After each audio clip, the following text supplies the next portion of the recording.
Missed opportunity for Survivor, game changers as Transgender Castaway is outed at Tribal Council.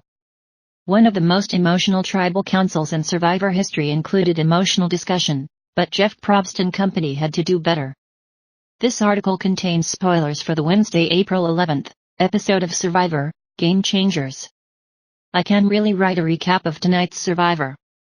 It was 40 minutes of a dull episode of Survivor, followed by 20 minutes of disturbing, powerful, meaningful and yet probably mismanaged television that shouldn't be discussed as a twist in a reality competition show. Why not do a 5-minute filmed conversation with Probst and Zeke in a comfortable setting discussing the moment from a distance, delving into the opportunities they now see for advancing the cause of understanding and how Zeke's feelings have shifted and evolved and mellowed since that night.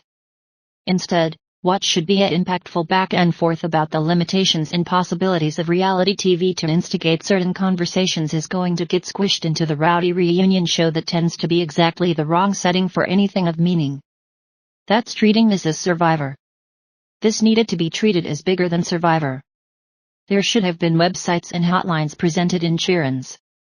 Somebody associated with Survivor should have made sure that the episode ended by telling people where they can get more information and where this conversation can continue.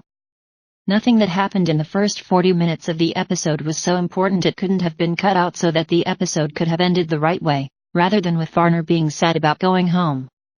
I know that's how every episode of Survivor ends, with the closing credits confessional, but this was exactly the sort of episode that deserved to be treated as 1 in 500. It was an awful thing that happened, it was a significant conversation that followed, and it was a lapsed opportunity, or responsibility, from Survivor and CBS to make sure to do right by the situation. Every week, I do recaps of Survivor and I speculate wildly on motivations and emotions based on CBS editing. I treat people as good or bad and I feel okay doing it because I feel like I'm writing about real people within the characters they chose to play on a TV show in the way they were edited. And I don't feel bad that the characters they're playing have these people's real names, because I feel like when I write about them in a Survivor context, that's not the same as an ad hominem insult of the castaways as humans. Even when I did preseason and post-elimination interviews with contestants, I didn't pretend I knew them. Wednesday's Survivor made a big mess of the idea that things that happen in the game aren't also things that impact these contestants in the real world. We can get this out of the way. Jeff Varner was getting voted out on Survivor, Game Changers regardless of anything he did or said at Tribal Council. He was getting voted out because he was an alliance of one and alliances of one get voted out. He was also getting voted out because his initial attempts to change his position failed, because he's not a good Survivor player and hasn't been a good Survivor player on 3 occasions now. Nobody was going to talk about Jeff as a Survivor player if he'd just been voted out, and nobody will talk about him as a Survivor player now after an episode that ended with Probst saying, "There's no question who's going home tonight, right?" Everybody agreed, and so Probst pointed at Varner and declared, "We don't need to vote, just grab your torch." What Varner did to get himself in that position was a life blunder, not a Survivor blunder. The Survivor blunders came earlier and aren't interesting. Zeke's not being truthful. There's something about Zeke that nobody knows, Varner told Andrea earlier in the episode. We didn't know what he meant and I doubt anybody could have even imagined, but pushed into a corner at Tribal Council, Varner felt he had no choice but to go dirty. And he went dirtier than we've ever seen on Survivor. There is deception here, Varner announced at Tribal, before asking Zeke why he hadn't told everybody else that he was trans. The reaction was quick, decisive and, to everybody's credit, directed exclusively at Varner.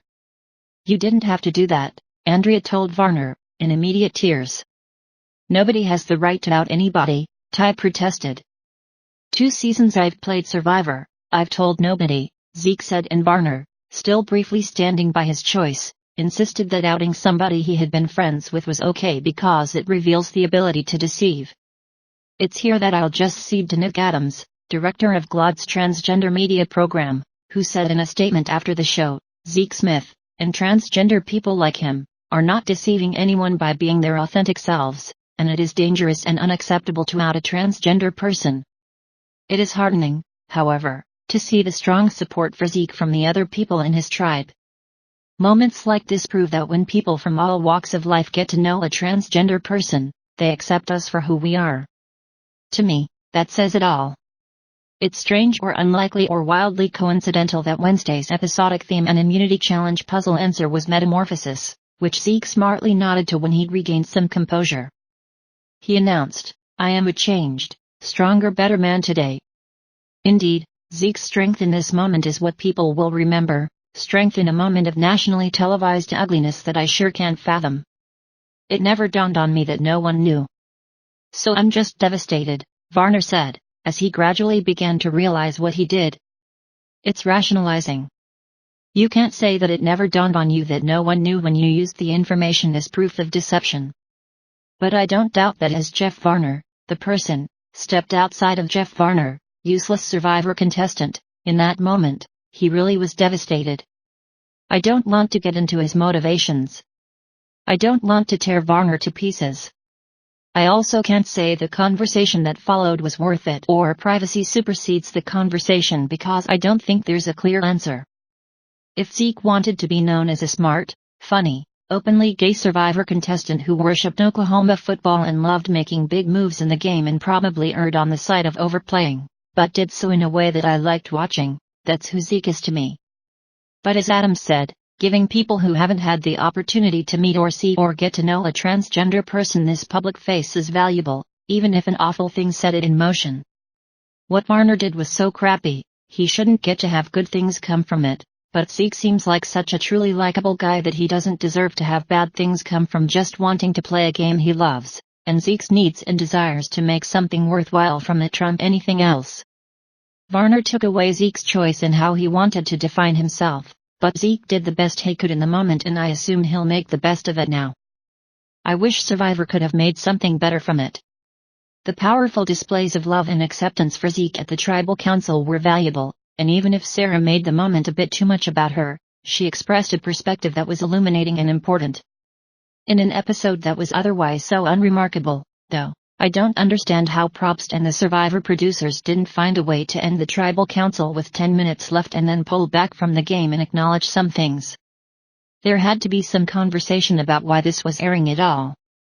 The answer, presumably, relates to a combination of it's a TV show and they couldn't just skip over what happened without explaining why there was no vote but somebody still went home and Zeke and the producers had a conversation about what he was prepared to have air on television. The first part doesn't make a lick of difference to me. I've been confused by Survivor editing before and they could have left us confused again, if they collectively decided that was what was right. The second part may not make a difference to the producers, because they own this footage and they don't, I'm guessing, have a legal requirement to ask Zeke what they could or couldn't show. But I still assume a conversation was had, and even if Zeke and Varner and Probst all go into detail in various interviews over the next couple months, that's not the same as putting it in the episode, where it belonged. Since Probst's talk show hosting dreams were thwarted by American disinterest, you've sensed him trying to be a Tribal Council Oprah at times.